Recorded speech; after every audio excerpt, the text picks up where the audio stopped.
El caballero y los dragones de la debilidad. En un reino olvidado por el tiempo, donde las torres de los castillos se agrietaban y la esperanza era un recuerdo susurrado, vivía un caballero llamado Sir Caelan.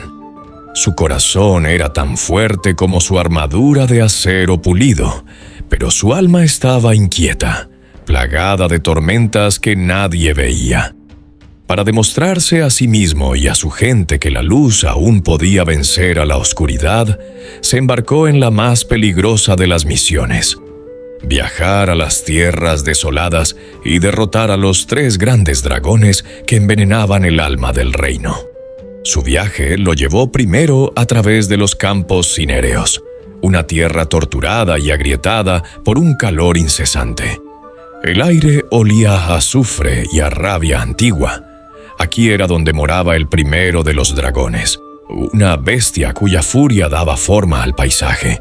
Caelan empuñó su espada, sintiendo un fuego familiar crecer en su propio pecho, un eco de la ira de la bestia. Ignis, el dragón de la ira, se alzó ante él, una montaña de músculo y escamas del color de las brasas. Su aliento no era solo fuego, sino la encarnación de la furia ciega. Caelan cargó, gritando un desafío, pero cada golpe de su espada, impulsado por su propia ira, solo hacía que las llamas de Ignis ardieran con más fuerza, su poder creciendo con cada embate furioso del caballero. Rechazado y con la armadura al rojo vivo, Caelan se refugió tras un pilar de obsidiana. Agotado, se vio obligado a detenerse. En el silencio forzado, solo interrumpido por el crepitar del fuego, comprendió: no podía apagar el fuego con más fuego. Dejando caer su ira, encontró un centro de calma en su interior. Se movió con la fluidez del agua, no con la fuerza de la piedra, y con un movimiento sereno y preciso, desvió la siguiente llamarada y encontró el punto vulnerable bajo el ala de la bestia. Su siguiente destino fue el bosque de los susurros, un lugar donde la luz del sol moría antes de tocar el suelo. Los árboles se retorcían en formas de pesadilla y el silencio era pesado, lleno de dudas. Este era el dominio de Tenebris, el dragón del miedo. Una criatura que no necesitaba garras cuando podía usar los propios temores de un hombre como arma. La oscuridad lo envolvió, y con ella llegaron los susurros. Voces de sus fracasos pasados, visiones de catástrofes futuras. Su espada se sentía pesada, inútil. El miedo, frío y paralizante, se apoderó de él, amenazando con extinguir su valor para siempre. Cayó de rodillas, perdido en una noche sin estrellas, creada en su propia mente. Justo cuando la desesperación estaba a punto de consumirlo, un recuerdo brilló en su mente. El rostro de una niña de su aldea que le había dado un pequeño amuleto de madera para la buena suerte. Aferrándose a ese pequeño faro de esperanza, encendió una antorcha.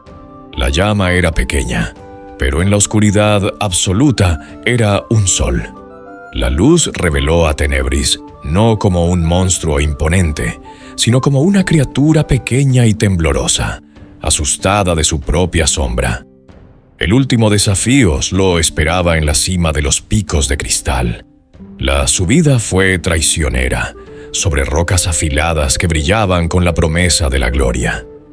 El aire enrarecido le hacía sentirse más grande de lo que era, y en cada faceta de cristal veía su propio reflejo, coronado y adorado. Este era el nido de Superbia, el dragón del orgullo. Superbia era magnífico, con escamas de oro y ojos de diamante. No atacó, sino que habló con una voz que era como el sonido de las trompetas. Le mostró a Caelan visiones de estatuas erigidas en su honor, de un trono por encima de todos los reyes. «Únete a mí», siseó el dragón, «y el mundo se arrodillará no ante un caballero, sino ante un dios». Por un momento, Caelan se sintió embriagado por la promesa. El orgullo era su debilidad más profunda.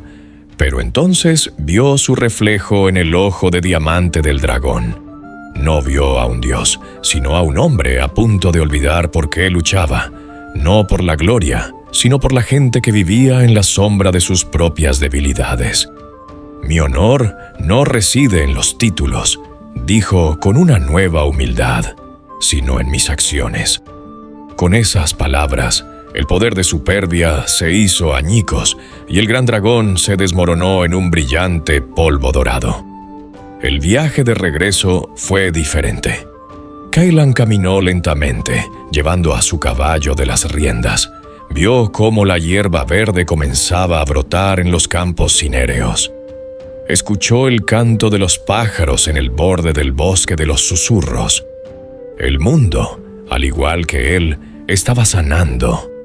Comprendió que los dragones no habían sido monstruos externos, sino las bestias que vivían dentro de su propio corazón. No regresó a su reino con fanfarrias, sino con la quietud del amanecer. En la plaza del pueblo, la misma niña que le había dado el amuleto corrió a su encuentro. Sir Cailan se arrodilló, quitándose el yelmo, y le sonrió. Ya no era un guerrero en busca de gloria, sino un guardián que había encontrado la paz. Y así, el caballero que luchó contra sus propios dragones se convirtió en una leyenda, no por su poder, sino por la inmensa fuerza de su humildad. Cuéntame qué te gustó de esta historia. Si te gustó, suscríbete para más y dale un like.